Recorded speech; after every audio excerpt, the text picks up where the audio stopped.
Ok, on va commencer. J'espère que vous allez bien. J'espère que vous avez passé un bon week-end. Je suis Amélie. Je suis spécialiste en gestion des finances personnelles et en structuration des projets. Et je vous souhaite la bienvenue sur ma plateforme HBiz. HBiz est une plateforme dédiée à la gestion et à l'entrepreneuriat. Donc, on va parler de gestion de finances personnelles. On va parler d'entrepreneuriat ici. On va parler de structuration de projets, on va parler d'idées, on va parler de réalisation. Bref, on va parler de toutes les thématiques qui ont trait à l'entrepreneuriat ou à l'investissement ou à la gestion des finances personnelles. Donc, cette plateforme a vraiment été créée pour vous permettre ou nous permettre de pouvoir échanger autour de ces thématiques qui sont assez importantes pour moi. Et donc, mon but est vraiment cette année qu'on puisse changer de cap financier. Donc, voilà.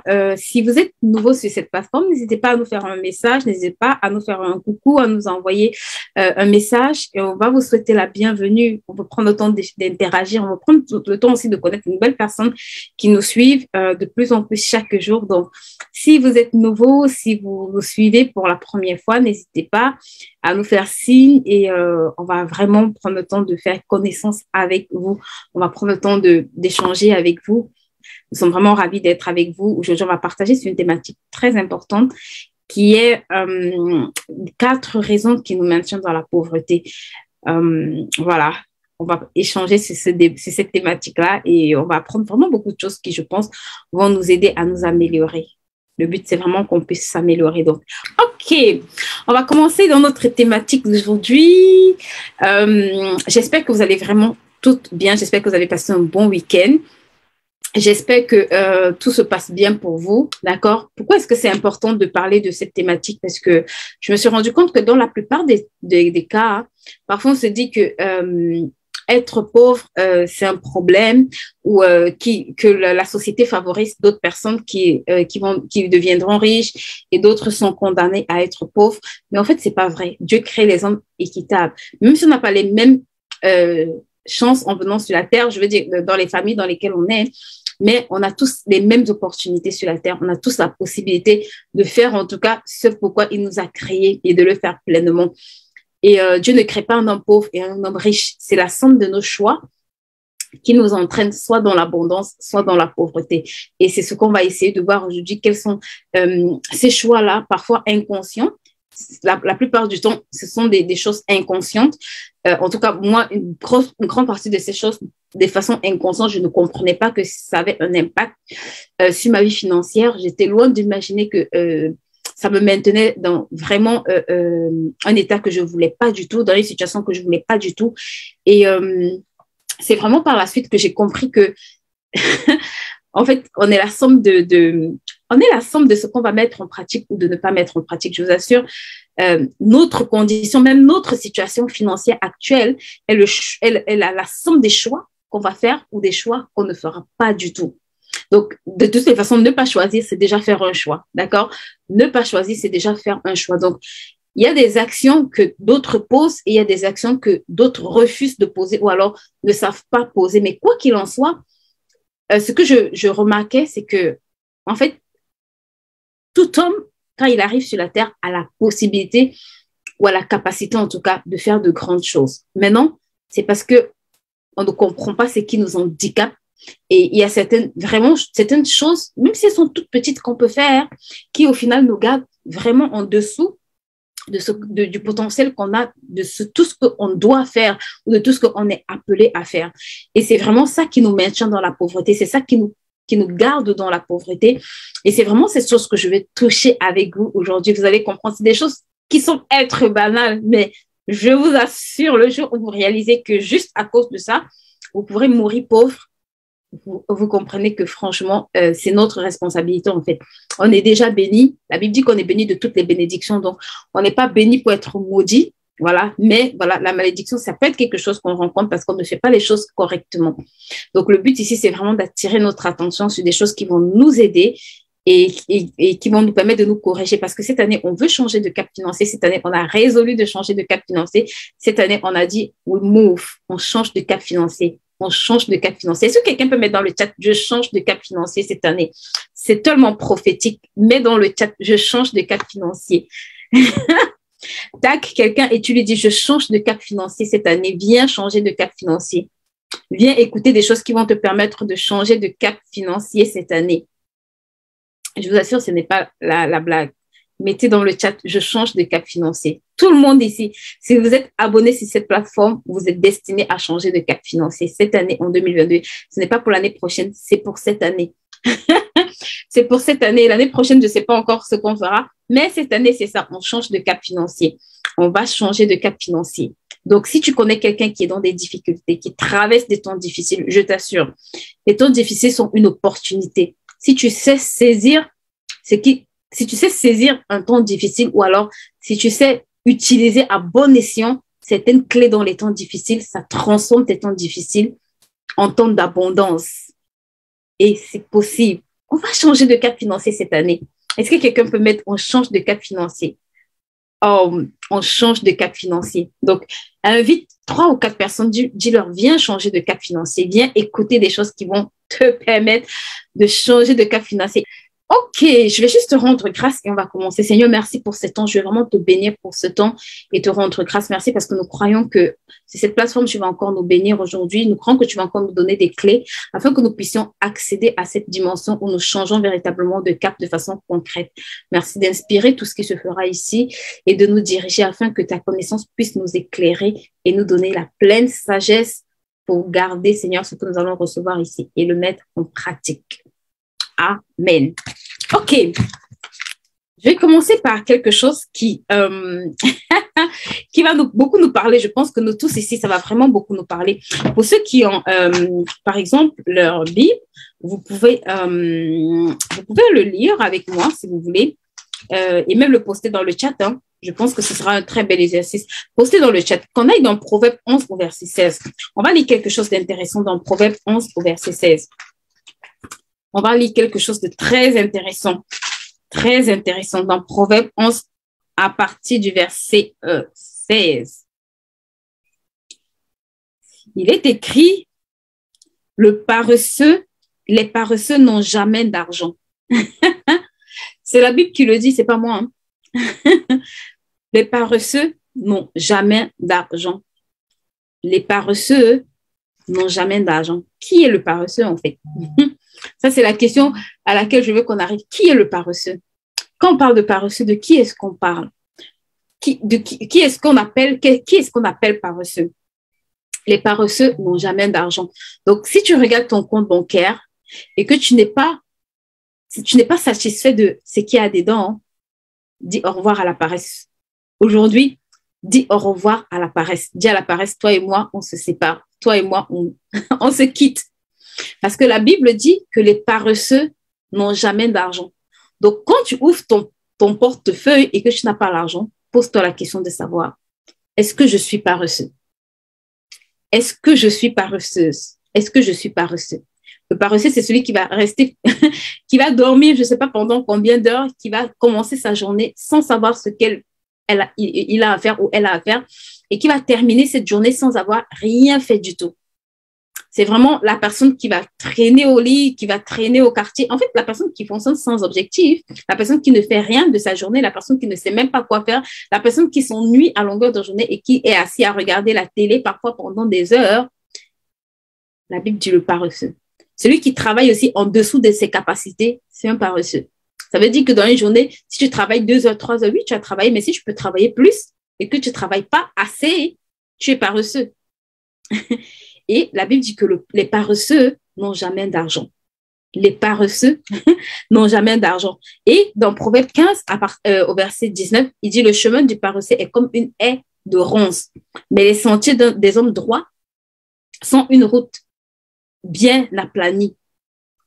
Le chemin des paresseux sont une haie de ronces. Vous voyez, quand on met des ronces, c'est des épines en fait. C'est des épines. Donc, le chemin, la Bible dit que le chemin du paresseux, donc là où tu marches, quand tu marches dans la paresse, écoute-moi s'il te plaît, quand tu marches dans la paresse, ce qui se passe, c'est que, en fait, la Bible décrit ton chemin comme un chemin où il y a des épines. Ça veut dire que, en fait, regarde, imagine quelqu'un qui marche sur des épines. Qu'est-ce que c'est en train de faire? C'est en train de te déchiqueter les pieds. Si tu mets des épines et tu marches sur des épines, tu auras des blessures. Tu auras, à un moment donné, tu vas voir le sang jaillir, en fait, parce que tellement ça va te déchirer, tellement ça va t'arracher, ça va te déchirer la plante des pieds, qu'à un moment, le sang va commencer à saigner. Et je vais traduire, en fait, de façon, on va dire, financière pour qu'on comprenne, parce que financièrement parlant, ça a un sens qu'il dit. Il dit, le chemin du paresseux est comme une haie de ronces. Ça veut dire que, en fait, c'est comme si plus tu es paresseux, plus tu es en train de mettre des épines, en fait, plus tu es en train de marcher sur un chemin rempli de haies, rempli de ronces. Et c'est très dangereux. Pourquoi? Parce que tu es en train de déchiqueter tes pieds naturels, mais en fait, financièrement, c'est comme si tu es en train de déchiqueter tes finances. Donc, la paresse, c'est vraiment quelque chose, là, je vous assure, quand je lis dans Proverbe 11, à partir du verset 16, il dit, les paresseux n'ont jamais d'argent.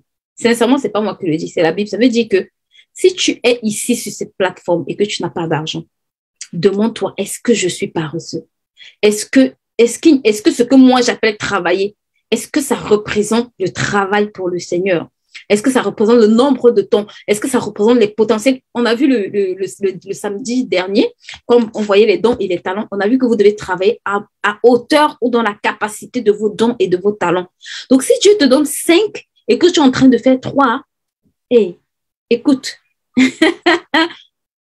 tu es en train de te créer des problèmes. Si tu as donné 5, c'est que tu as la capacité de faire pour 5. Si tu fais en dessous, tu es paresseux. Parce que si tu as donné 5, il n'y a pas de raison que les 5, en fait, tu ne les déploies pas. Non, parce que tu as la capacité. C'est parce qu'il a mis en toi la capacité. La Bible dit, il donna à chacun selon sa capacité. Dieu ne te donne pas si tu n'as pas la capacité de gérer. Dieu ne te donne pas si tu n'as pas la possibilité de pouvoir manager ce qu'il te donne. Donc, quand tu fais le choix délibéré de manager en dessous, c'est que, en fait, tu choisis de fonctionner à sous-régime. Donc, tu es paresseux. Et il dit, les paresseux n'ont pas d'argent.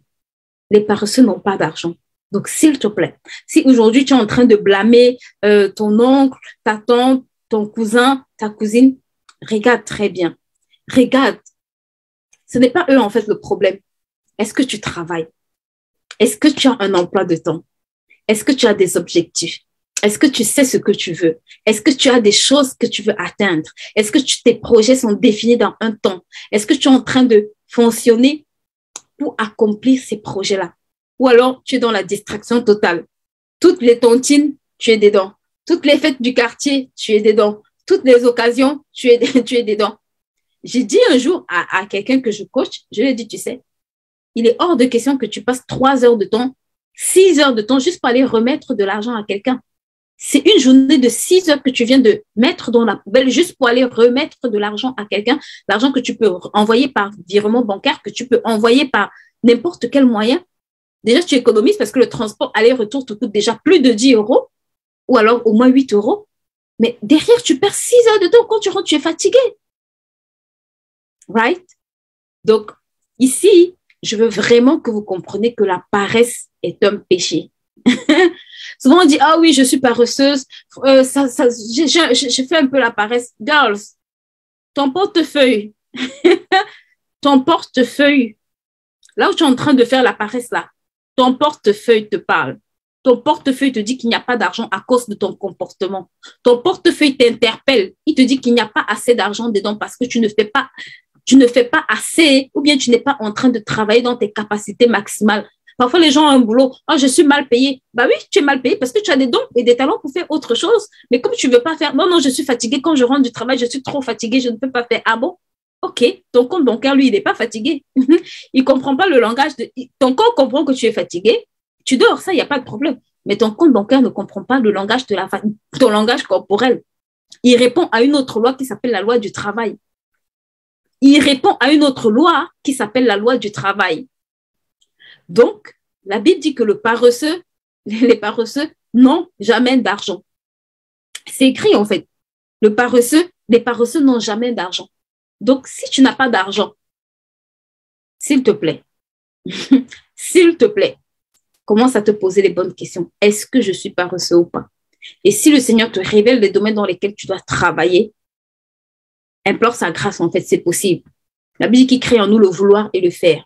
S'il t'interpelle, ça veut dire qu'il a la capacité de pouvoir te permettre de faire ce qu'il t'a doté, en fait, pour faire. Les capacités pour lesquelles il t'a doté, il est capable, en fait, de t'aider à le faire. il est capable de t'aider à le faire. Demande de l'aide, marche avec les personnes qui travaillent, ça va t'encourager, ça va te booster, ça va te motiver, en fait. Tu vas voir que, ah oui, c'est possible. Elle a commencé au même niveau que moi, mais elle avance chaque jour. Tu vas te demander comment tu fais. Elle va te dire, non, moi, quand je rentre le soir, je travaille. Tu dis, OK, appelle-moi, qu'on travaille ensemble, qu'on se mette en binôme. Ça va m'encourager, ça va me challenger, ça va me permettre de me surpasser, de ne pas m'arrêter quand je suis fatiguée parce qu'il y aura quelqu'un pour me motiver en réalité. D'accord?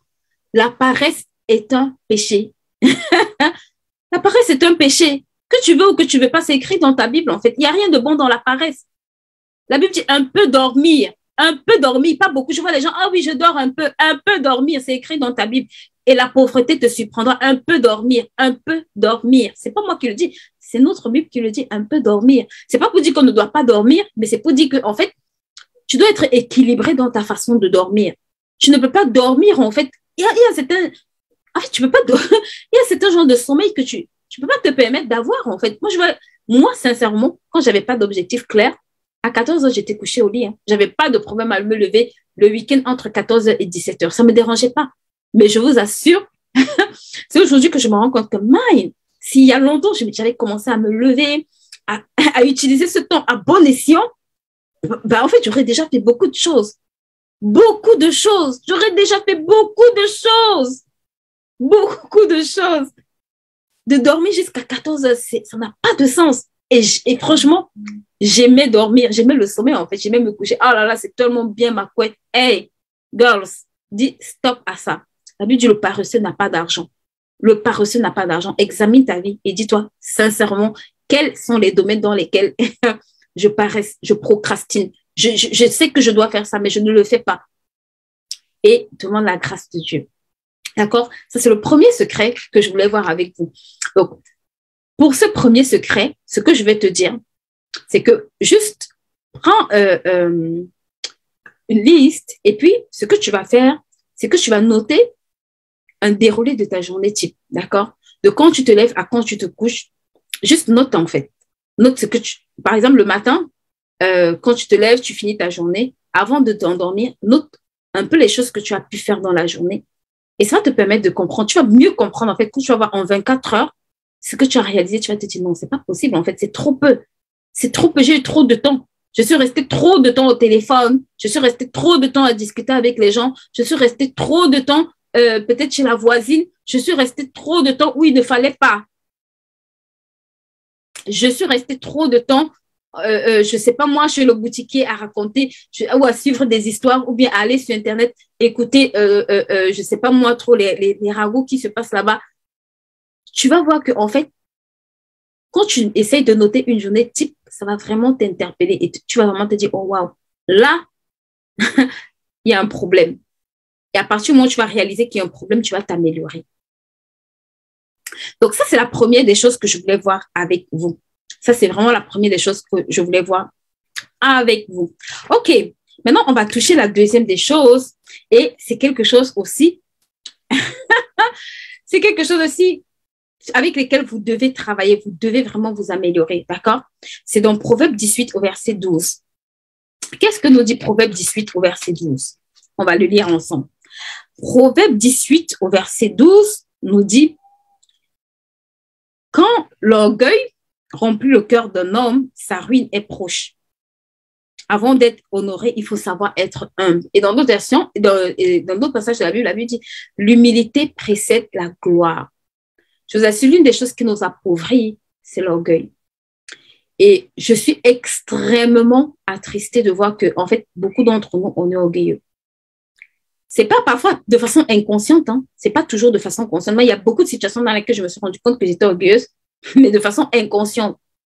Et sincèrement, l'orgueil est tellement subtil que parfois, on ne se rend pas compte qu'on est orgueilleux.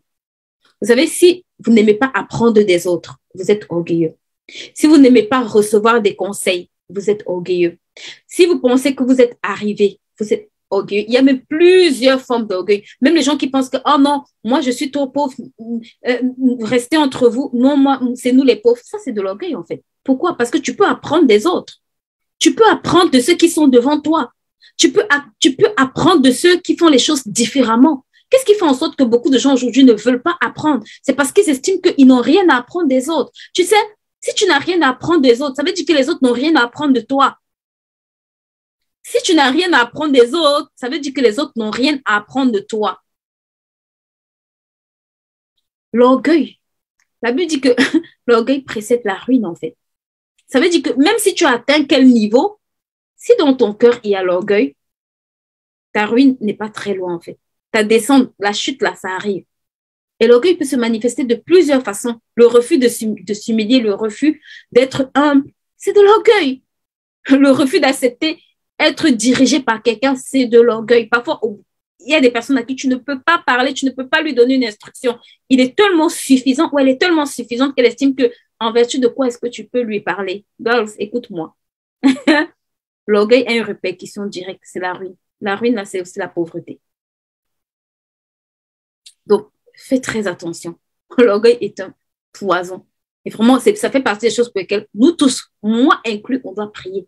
Seigneur, préserve-moi de l'orgueil. S'il y a de l'orgueil dans mon cœur, révèle-moi que je puisse véritablement, par ta grâce, retirer ça et vraiment avancer avec toi. Il n'y a rien de bon dans l'orgueil, en fait. Je vous assure, rien de bon. Le diable est orgueilleux. Donc, quand tu es orgueilleux, en fait, c'est comme si tu as la nature du diable, en fait.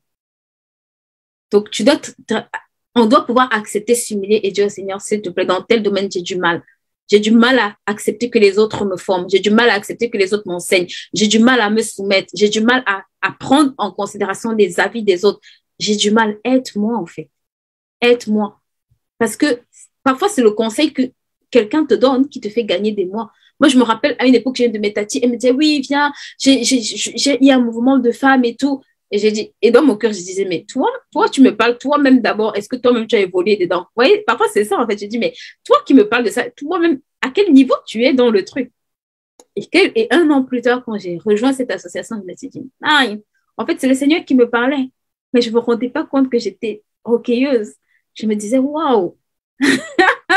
Et j'ai commencé à dire, oh, mais ça m'a valu un an. J'ai perdu un an, right? Alors que ça veut dire que j'aurais pu accomplir tellement de choses pendant cette année-là. Mais parce que j'ai refusé ce conseil. Et sans même m'en rendre compte, ça m'a coûté beaucoup en fait. Donc, c'est vraiment des choses sur lesquelles on doit travailler. Parfois, on ne se rend pas compte, parfois on sait, parfois on ne sait pas. Mais quoi qu'il arrive, Dieu dans sa bonté va toujours nous révéler à un moment donné. Ici, là, tu as été orgueilleuse, ici, il y a de l'orgueil, deal avec. Et on a vraiment intérêt à dealer avec. Est-ce que tu peux partager ce live? Parce que là, on va toucher les choses suite. On va toucher les choses suite. Les trucs qui sont... Ouais, on va toucher les bonnes choses maintenant. Là, c'était l'entrée en matière. Maintenant, on va entrer dans le deeper. On va toucher les choses sucrées. S'il te plaît, partage ce live. Il y a des gens qui doivent écouter ça. C'est tellement important, je vous assure. C'est des petites choses, mais c'est des choses qui nous handicapent. C'est des choses qui nous empêchent de changer de cap financier. Parfois, on perd de l'argent. Moi, j'ai perdu de l'argent parce que j'ai refusé d'écouter des conseils, de bons conseils.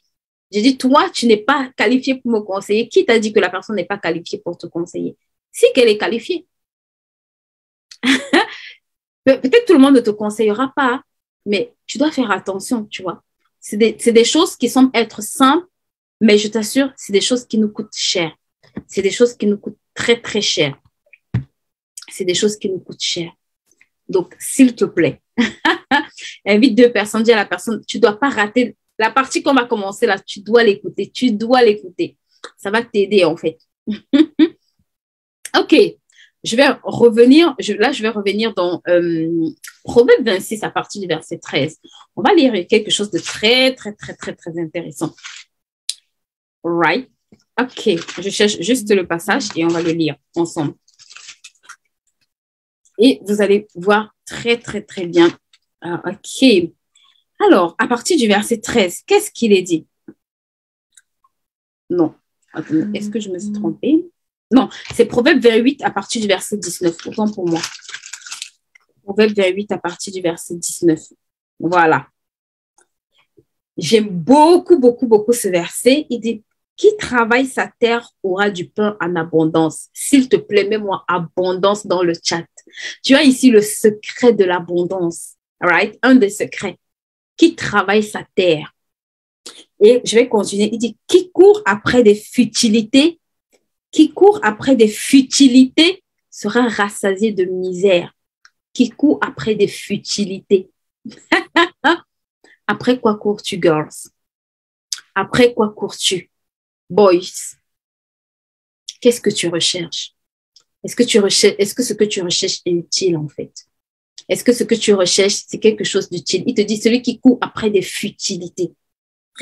C'est tellement vrai. Il dit, l'homme qui travaille sa terre aura du pain en abondance. Qui travaille sa terre? Quelle est la terre que tu travailles? Quelle est la terre que tu travailles? Si tu n'as pas de terre que tu travailles, regarde, tu es dans des problèmes. Il dit qu'il travaille sa terre aura du pain en abondance. Qui court après des futilités? Qui court après des futilités? Ta terre, ça peut être ton travail. Ta terre, ça peut être le travail que tu fais dans l'entreprise de quelqu'un.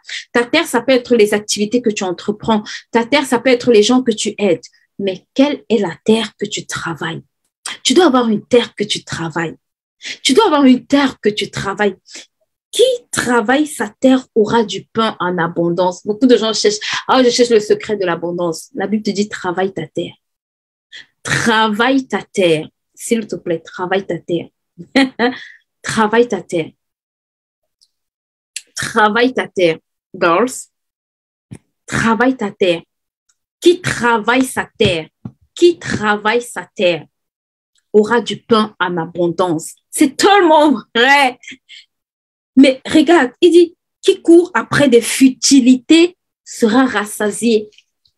Des choses inutiles, des choses qui ne t'apportent rien. Parfois, vous êtes assis là, ok, quand tu fais 10 heures devant la télé, je ne dis pas qu'il ne faut pas regarder la télé. Mais regarde, ça s'appelle futilité. Parce que quand tu finis de regarder, tu es fatigué, tu vas dormir. Ça s'appelle futilité. Ça s'appelle futilité. Quand tu vas chez la voisine pendant 3 heures, 4 heures, 5 heures de temps, à causer, à papoter de X, Y, Z, de tel qu'il y a les tresses, les cheveux verts, bleus, blancs là, qui ne t'apportent rien. Ça s'appelle futilité. Quand tu es couché sur ton lit en train de dormir alors que tu as déjà passé toute une nuit de sommeil, ça s'appelle futilité. La Bible dit que qui court après des futilités sera rassasié de misère. Est-ce que tu peux t'examiner aujourd'hui? Est-ce que tu peux t'examiner et regarder quelles sont les futilités de ta vie? Quelles sont les choses qui sont futiles, qui ne servent à rien? En fait, futilité, ça veut dire qui ne servent à rien. Qui ne servent à rien. Une des choses qu'on aime beaucoup, c'est rester au téléphone pendant 5 heures, 10 heures, 4 heures de temps. Je vais te dire, si tu restes au téléphone parce que tu fais des choses importantes, parce que tu as des discussions importantes, ça peut se concevoir. Mais si tu restes au téléphone juste pour parler de Jeannette, Paulette, Yvette, tous les ragots du quartier là, c'est toi qui connais la vie de tout le monde. Écoute-moi très bien. La Bible appelle ça futilité. Vraie futilité. Qui travaille sa terre? Quelle est ta terre? Quelle est ta terre? Il y a des gens qui doivent se lever dans l'immobilier. Il y a des gens qui doivent se lever dans, je sais pas moi, pour créer des entreprises. Il y a des gens qui doivent se lever pour être des prestataires de services. Il y a des gens qui doivent se lever même dans ton travail. Même ton travail. Tu dois te lever. Tu dois te dire, dans mon travail, j'ai commencé par exemple caissier. Mais je sais pas parce que tu commences caissier que tu dois finir caissier. J'ai vu des histoires des gens qui commençaient caissier et qui finissaient chef d'entreprise. Ça peut être ton histoire. Ça peut être ton histoire si tu décides de cultiver ta terre. C'est pour... Regardez, Joseph était esclave. Mais si Joseph était dans la distraction, je vous assure, jamais Potiphar ne lui aurait remis les clés de sa maison. Tu dois cultiver ta terre. Que tu sois au désert, que tu sois dans des temps d'abondance, qu'importe la saison où tu es, s'il te plaît, cultive ta terre. Cultive ta terre. Il y a une conséquence quand tu cultives ta terre. Qui travaille sa terre aura du pain en abondance. On n'a pas dit en petite quantité. On n'a pas dit suffisamment. On n'a pas dit juste assez. Donc, si tu es dans le suffisant, si tu es dans le juste assez, si tu es dans le un peu, cultive ta terre. Cultive ta terre. Il y a une dimension qui s'appelle l'abondance. Qui travaille sa terre aura du pain en abondance. Pas un tout petit peu. Pas juste un peu. Pas juste assez. Pas le strict minimum, en abondance. En abondance. Est-ce que tu peux mettre abondance dans ce chat? Est-ce que tu peux me mettre abondance? Si tu as compris la clé là, si tu as compris cette clé, s'il te plaît, mets-moi abondance dans le chat. Dis abondance avec moi. Je veux voir des femmes qui se lèvent cette année pour changer de cap financier. Je vous assure, si vous juste mettez en pratique ce que vous recevez ici, là. Ça va tellement faire une grande différence. J'ai vu en quelques mois, tellement de progrès dans ma propre vie. La parole de Dieu est la vérité. Que tu veux ou que tu ne veux pas. Si tu te mets sérieusement au travail, je te donne moins de 3 mois. Moins de 3 mois pour qu'il y ait des résultats palpables et concrets. Je dis palpables et concrets. Donc, s'il te plaît, just do it. Il faut le faire, ok?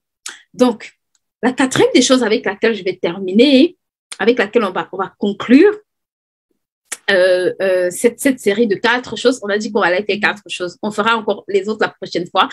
Si vous êtes ça, bon, pas ça, si vous êtes, je veux dire, si vous me mettez dans des commentaires, voilà, si vous me mettez en commentaire si cette thématique vous intéresse, peut-être je retournerai. Il y a beaucoup de choses. Là, j'ai juste sélectionné 4.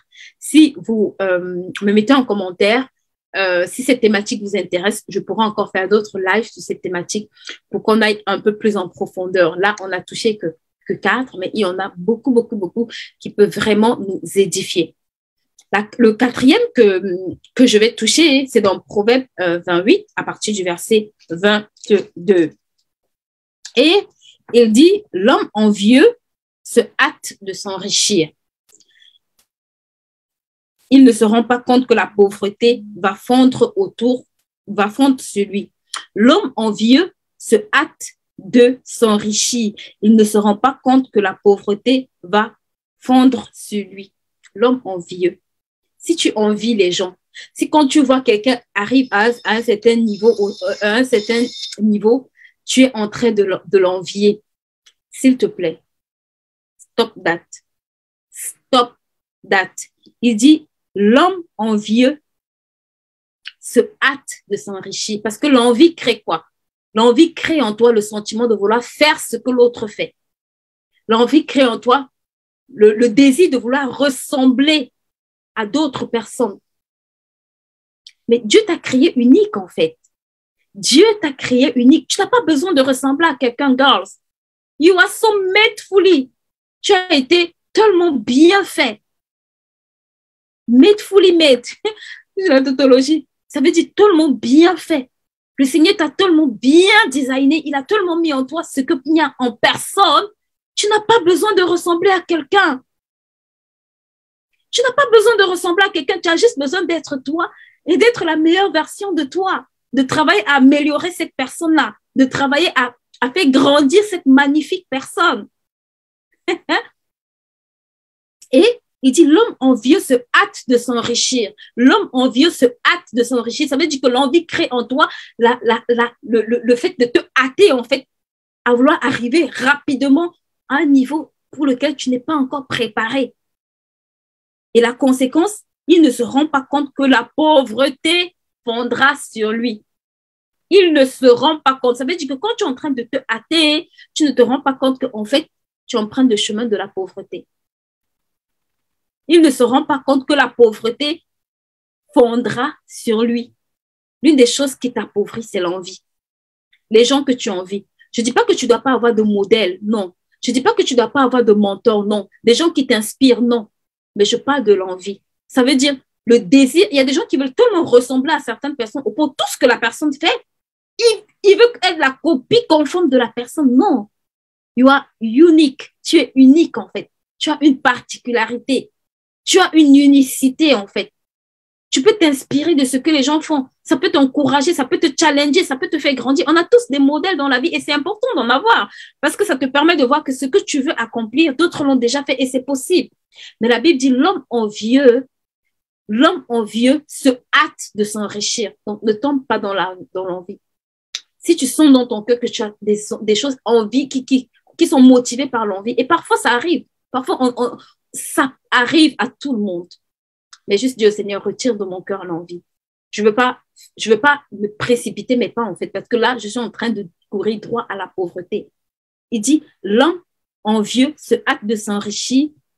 Il ne se rend pas compte que la pauvreté fondra sur lui. Il ne se rend même pas compte. Donc, dans sa tête, il est loin d'imaginer que la pauvreté, là, c'est sa destination. En apparence, il va se dire, oh oui, mais en fait, la destination que tu empruntes, c'est la destination de la pauvreté. C'est la destination de la pauvreté. L'homme envieux. Donc, s'il te plaît, si tu sais qu'il y a des domaines dans lesquels tu envie, ça veut dire, je veux ressembler à tout prix, non, à 100% à la personne, non. Tu n'as pas besoin de ressembler à quelqu'un parce que tel est millionnaire, il faut que toi, tu sois millionnaire, non. Tu peux être millionnaire en 10 ans, quelqu'un est millionnaire en 1 an, et c'est correct. Pourquoi? Parce que chacun est équipé pour bâtir dans une sphère. Dans d'autres sphères, ça peut être très rapide. Ou bien toi, par exemple, toi et lui, vous n'avez pas les mêmes challenges. Toi, tu dois encore peut-être travailler pendant longtemps ta terre pour voir un certain nombre de choses. Quelqu'un qui met un baobab en terre et quelqu'un qui met un manguier, ce n'est pas la même quantité de travail dont ils ont besoin pour que le baobab produise et devienne un baobab et pour que le manguier produise. Donc, parfois, vous n'avez pas la même quantité. Parfois, vous n'avez pas le même parcours ou bien vous n'allez pas atteindre les mêmes résultats. C'est pour ça que même dans une classe, le professeur peut parler, mais tout le monde n'a pas 20 sur 20. Il y en a qui ont 20, il y en a qui ont 18, il y en a qui ont 5 aussi. Parce qu'il y en a qui ont compris, il y en a qui n'ont pas compris et qui ont besoin encore peut-être de faire beaucoup plus d'efforts. Donc, tu n'as pas besoin de chercher à ressembler à quelqu'un. Non, tu as juste besoin de continuer à faire des efforts, de continuer à travailler ta terre, de continuer à t'améliorer, de continuer à faire ce que tu as à faire, à te remettre en question pour mieux faire, pour avoir les résultats que tu dois avoir. Et c'est possible. Cette année, on a dit qu'on change de cap financier. On va tous changer de cap financier. Si on applique ce qu'on se dit ici, on va tous changer de cap financier. Il n'y a pas de raison qu'on ne change pas de cap financier. Et avant de clôturer ce temps, je vais vous parler d'un livre qui est pour moi le livre de la semaine que j'ai vraiment, dont j'ai parlé lundi sur cette plateforme, qui est les 20 habitudes à cultiver pour transformer votre épargne en rivière financière. Nous sommes la somme de nos habitudes. Donc, sur cette plateforme, j'ai chaque semaine, on parlera d'un livre. Et ça, c'était notre livre de la semaine. Pourquoi est-ce que je vous en parle? Parce que je veux que vous allez suivre la vidéo que j'ai tournée sur une des habitudes qui était « J'apprends à gérer correctement mon temps pour atteindre mes objectifs ». S'il vous plaît. Aujourd'hui, vous allez voir que dans beaucoup de choses qu'on a repérées, il y avait une très mauvaise gestion du temps qui revenait. La paresse, c'est parce qu'on gère mal notre temps aussi. Vous voyez? Beaucoup de choses qui reviennent. L'oisiveté, c'est parce qu'on gère mal notre temps. Donc, il y a l'un des facteurs qui nous handicape énormément, c'est la bonne gestion de notre temps. Et je vous assure, c'est pour ça que la semaine prochaine, je pense, par la grâce de Dieu, on aura un masterclass gratuite, une masterclass gratuite de 3 jours sur comment apprendre à gérer notre temps pour réaliser nos projets si tu n'es pas encore inscrite. Si tu veux divorcer avec la paresse, avec les pertes de ton lait, toutes ces choses-là, on va les toucher en profondeur dans cette masterclass gratuite. Donc, n'hésite pas c'est gratuit, d'accord? Donc, n'hésite pas à t'abonner sur la page et on va poster toutes les informations qui te permettront de pouvoir assister à cette masterclass. On est également présent sur les réseaux sociaux tels que Instagram et YouTube et bientôt TikTok. Donc, pour ceux qui nous suivent, vous pouvez également vous abonner sur nos plateformes. On postera de plus en plus de contenus sur cette plateforme-là dans les prochaines semaines. Je vous dis à très bientôt et c'était vraiment un plaisir d'être avec vous. Je vais voir s'il y a des questions. Pour y répondre avant qu'on ne se sépare. Oui, adieu à la paresse. On dit adieu à la paresse. On se sépare de la paresse. On n'en veut plus. Donc, je vois pas de questions. Donc, si vous avez des questions, n'hésitez pas à les poser. Je prendrai un peu de temps pour y répondre. Sinon, on se dit à samedi. Samedi, on va parler d'une thématique tout aussi importante. Donc, ne ratez pas notre live de samedi. Et pour ceux qui me suivent sur ma page beauté qui s'appelle Inspired, on a une masterclass beauté. On va parler make-up. Sur cette plateforme, on parle make-up, on parle beauté. Donc, rejoignez-nous sur notre plateforme Inspired pour ceux qui sont intéressés par tout ce qui est beauté et cosmétique. Et voilà, c'est une plateforme aussi qui me permet de parler aux femmes de beauté. Donc, celles qui sont intéressées, on se retrouve sur cette plateforme pour parler beauty. Je vous dis à très bientôt et à samedi. J'ai vraiment hâte de vous retrouver samedi pour notre thématique. Bye!